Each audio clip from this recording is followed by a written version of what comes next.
자, 시작하도록 하겠습니다.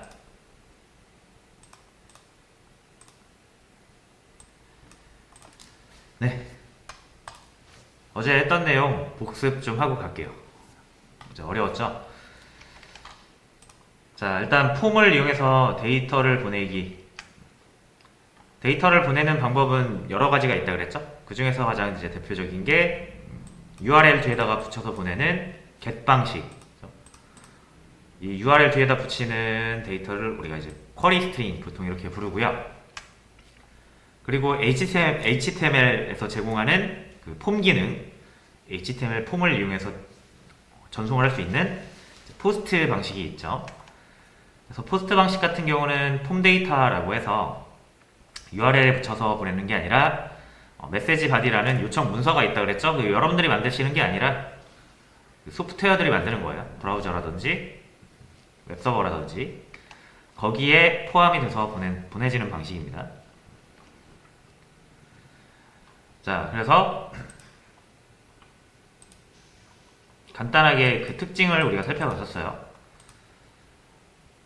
자, 일단 뭐 서버에서 클라이언트 쪽으로 보내는 거는 좀 이따가, 그러니까 나중에 우리가 한번 살펴보고요. 일단은 클라이언트에서 서버로 보내는 방식.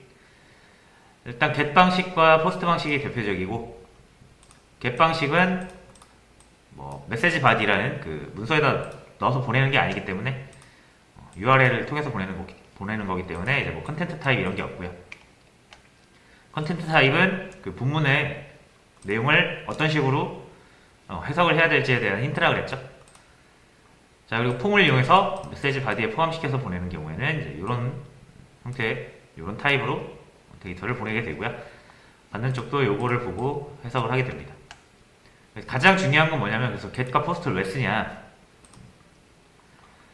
그 여기에 단어에서도 우리가 알 수 있듯이 용도가 달라요. 용도가 다르고 get 같은 경우는 이제 조회 용도, 서버의 상태가 바뀌지 않는 것을 보장을 해야 돼요. 그래서 이 조회할 때 많이 쓰고요. 포스트는 데이터를 반영을 하는 거기 때문에 서버의 상태가 계속 바뀔 수 있죠. 그래서 서버의 상태가 계속 바뀌는 것을 get으로 하게 되면은 문제가 생길 수 있어요. 막아줄 수가 없기 때문에. 그래서 두 요청을 구분을 하는 거고요. 그래서 여러분들 서버를 구축할 때도 두 개의 요청을 파악을 해서 사용을 하셔야 됩니다.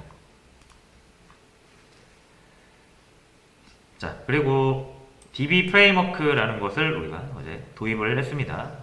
그래서 일단 다운로드를 이렇게 받았었고요. 자, 다시 한번 소개를 드리자면 DB 프레임워크는 뭐다? 결국 여러분들이 자바 프로그램에서 DB를 쓰시려면 이제 JDBC라는 거를 쓰셔야 되는데 이 JDBC는 되게 어렵다기보다는 더럽거든요. 그 생모가다를 많이 해야 돼요, 개발자가. 그래서 어쩔 수 없이 쓰긴 써야 되지만 쓰기가 싫은 거죠. 그래서 그냥 쓰기는 싫고 조금 더 편하게 쓰자라고 해서 나오는 것들이 DB 프레임워크라는 개념이에요. JDBC를 편하게 쓰자 약간 이런 느낌으로 받아들이시면 됩니다. 그래서 종류가 여러 가지가 있긴 한데 대한민국에서는 딱 두 개만 아시면 돼요. 마이바티스랑 JPA라는 것만 아시면 됩니다.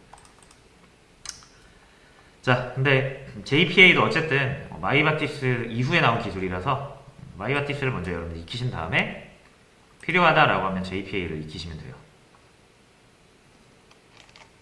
자, 그래서 마이바티스 다운로드를 받았었고요. 그리고 요거 다큐멘테이션이라고 해서 이 모든 제품에는 설명서가 있다. 여기도 설명서가 있기 때문에 여러분들이 사용하시는데 전혀 어려움이 없습니다. 얘네들이 하라는 대로 하면 다 돼요. 물론 이제 이게 좀 읽어서 시간 좀 걸리고 시행착오 좀 겪어야 되니까 시간이 좀 걸릴 수 있잖아요. 근데 누구나 할 수 있습니다. 그걸 줄여주는 게 이제 저희 역할이고 어제 저희가 여기 요거에 대한 내용을 했었어요. 자, 이게 뭐냐면 이건 어떤 코드냐면 이 세 줄짜리 자바 코드는 이 설정 파일을 불러와서 세팅을 해주기 위한 코드고요. 요 설정 파일은 뭐냐면 가장 기본적으로 데이터베이스 접속을 해야 되잖아요, 우리가. 그래서 접속 정보를 넣고 그 외에도 여러 가지 설정을 여기다 추가를 할 수가 있어요. 그런 이제 전역적으로 그 설정 파일을, 설정 내용을 관리해주는 파일이라고 생각을 하시면 되고요.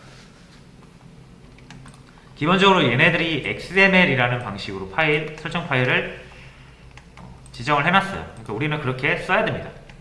마음에 안 들어도 이렇게 써야 돼요. 물론 여기 자바 방식이 있긴 한데 제가 봤을 때는 자바보다 이게 더 쉬워요. 자바로 하실 분들은 자바로 하셔야 되는데 이게 더 어려우실 겁니다, 여러분들한테. 이게 훨씬 직관적일 거예요. 코드량은 많아도.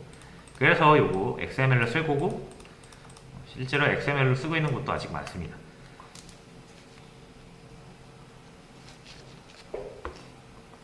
그래서 일단 요걸로 진행을 할 거고요. 잘 되고 나면 이제 요걸로 바꿔봐서 해도 되겠죠. 그래서 일단 요걸로 먼저 진행을 합니다. 그래서 어제 요 내용을 진행을 했는데 혹시 진행을 못하신 분들은 요거 설정 파일 세팅 제가 코드 올려놨거든요. 그래서 요거 코드 복사하셔가지고 우리가 일단 뭐까지 띄우기로 했습니까? 이렇게 실행을 했을 때 요런 거 하나 띄우기로 했었죠.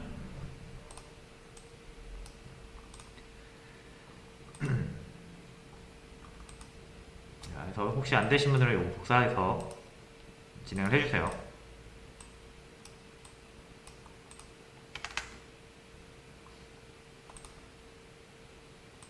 자, 혹시 진행하시는 동안 다시 한번 요거 소개를 드립니다. 마이바티스 소개 한번 볼까요? 여기서. 자, 마이바티스는 무엇인가? 개발자가 지정한 SQL 프로시저는 모르셔도 되고요. SQL을 매핑해주는 퍼시스턴트 프레임워크다, 뭐 이렇게 되어 있어요.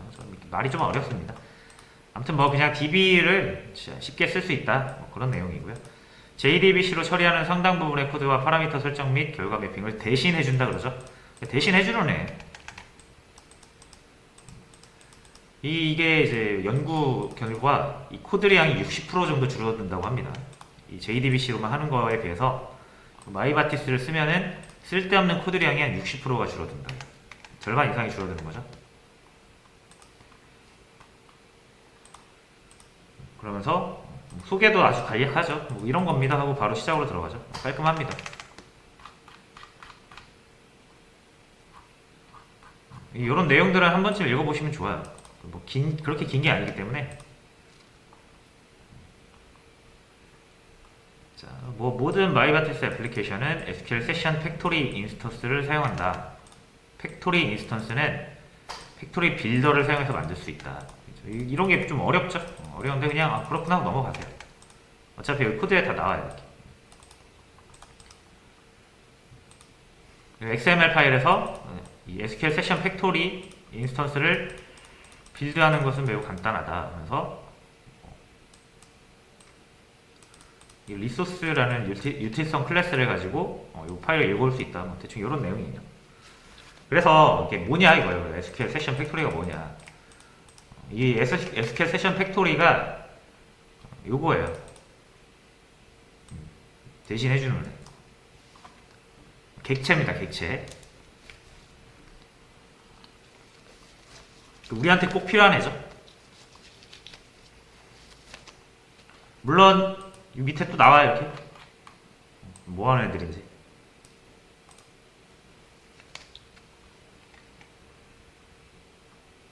근데 이제 제가 하나씩 같이 소개를 드릴게요.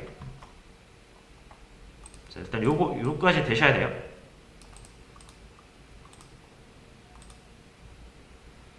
마이바티스 테스트라는 우리가 그냥 테스트 클래스를 하나 만들었고요. 그냥 자바 클래스입니다. 메인 있죠? 코드 그냥 실행을 할 거고요. 여기 콘솔 창에다가. 그 다음에 요거 config.xml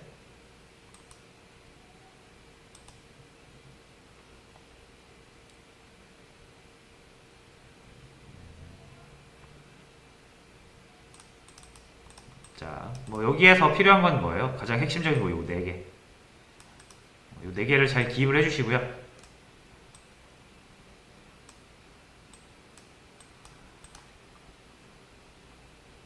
그 2개를 올려놓은 거고요. 수업 페이지에. 그리고 여기 그러니까 다시요. 웹 컨텐트 아래 web-inf 아래 lib 폴더 아래 우리가 이 2개의 자르 파일을 준비를 해줘야 된다라는 거.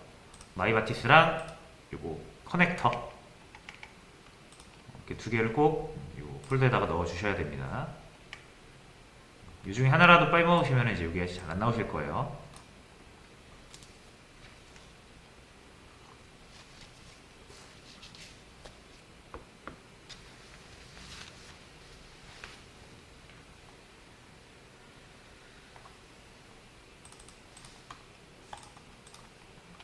이런 거 하나하나 이제 설명하면서 가면은 어렵기도 하고 그럴 이유도 없어요.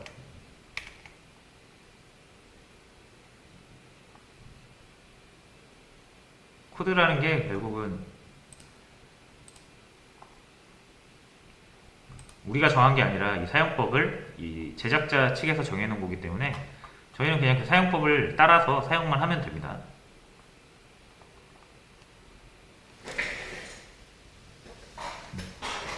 물론 이거를 이제 궁금하면 나중에 이렇게 까볼 수는 있겠죠. 근데 이제 요거 인풋 스트림 같은 경우는 조금 알면 좋은 게, 그 인풋 스트림은 뭐냐면 어떤 데이터가 흘러가는 이제 통로라고 생각하시면 되거든요. 그래서 요거는 조금 여기저기서 많이 나올 수 있으니까 한번 언급을 드리면, 데이터는요 이렇게 물처럼 흘러가요. 발원지가 있고 목적지가 있습니다. 이렇게 A고요, 여기가 B라고 했을 때 여기 있는 데이터가 이렇게 흘러서 여기로 갈 수가 있어요. 목적지로죠. 자, 그러면 당연하게도 이 목적지가 이 출발지랑 목적지가 계속 달라질 수 있거든요. 여기가 저희 프로그램이 될 수도 있는 거고, 아니면 OS가 될 수도 있는 거고, 파일이 될 수도 있는 거고요, 메모리가 될 수도 있는 거고, 되게 많아요. 데이터가 이렇게 흘러간다고 했는데 그럼 여기는 어디냐? 여기도 다양하죠. 여기도 똑같이 파일이 될 수 있는 거고요, 다른 프로그램이 될 수 있는 거고, 아니면 뭐 모니터 이렇게 출력 장치가 될 수 있는 거고요, 프린터기가 될 수도 있는 거고, 그죠? 데이터를 이렇게 보낸단 말이에요. 그때 이 데이터를 그냥 보낼 수 있는 게 아니라 보통은 이제 바이너리 형태로 이렇게 쪼개서 보내는데, 그때 그 데이터를 보내기 위한 통로 같은 게 이렇게 필요해요. 이런 통로를 보통 우리가 이제 스트림이라고 부르는 거예요. 아시죠? 자, 그럼 이거 인풋 스트림은 뭐겠어요? 이 프로그램 입장에서 인풋이면 이렇게 들어오는 거잖아요. 그래서 데이터가 프로그램 쪽으로 들어오는 통로 하나 만들겠다라는 뜻이에요. 뭐 내부적으로 어떻게 생겼는지 몰라도 그냥 개념적인 거로만 아시면 됩니다. 그래서 인풋 스트림 하나 만들면은 외부에 있는 데이터를 가지고 올 수 있어요. 여기서 뭘로 가져와요? 파일에 있는 내용을 가져오는 거죠. 컴피거에 있는 거. 여기 있는 내용을 자바로 끌고 들어오겠다 이거예요. 그때 필요한 게 인풋 스트림이고, 끌고 들어올 대상은 요거 리소스. 이렇게 사용한대요. 이 코드를 그냥 이해만 하시면 되는 거예요. 이거 막 외워가지고 막 안 보고 써야 되고 막 그런 거 아닙니다. 코드는 복사해서 쓰시고요. 간단하게 뭐 이런 식으로 되는 것이다 라고 이해를 하시면 됩니다.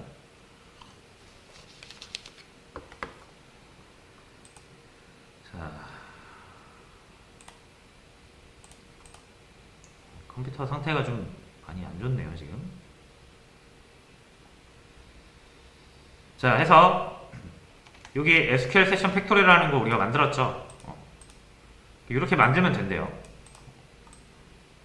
요 빌더라는 애를 이용해서 만든대요. 그래서 이렇게 만들어가지고 출력을 해보니까 여기서 에러가 나면은 널이 나오거나 에러가 나면 안 되고요. 여기가 막 널이 나오거나 에러가 나면 여러분 잘못 설정하신 거고요.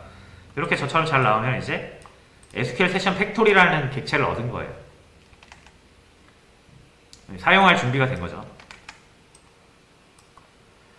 자, 잠시만요, 여러분. 이거 컴퓨터가 매우 이상한데.